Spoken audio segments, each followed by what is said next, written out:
তো hey guys, আসসালামু আলাইকুম। সবাই কেমন আছেন? আশা করি আল্লাহ তাআলার রহমতে সবাই ভালো আছেন। আজকে আরেকটি নতুন ব্লগ নিয়ে চলে আসলাম।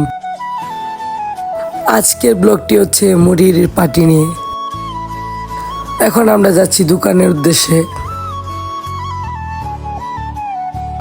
এখন আমরা দোকানে চলে আসলাম, সব কিনা হয়ে গেছে, এখন বাড়ি চলে যাচ্ছি।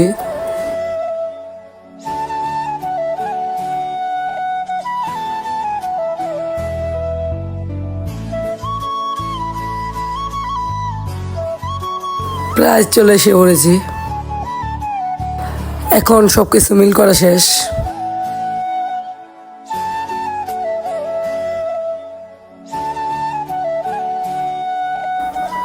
এখন মুড়ি মাখাইতেছি।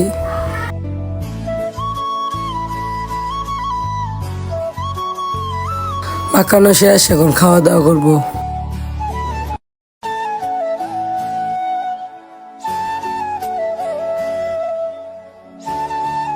এখন খাওয়া দাওয়া শেষ করে এখন বাড়ি চলে যাচ্ছি। তো আজকের ব্লগটি এ পর্যন্ত। সবাই ভালো থাকবেন। আল্লাহ হাফেজ।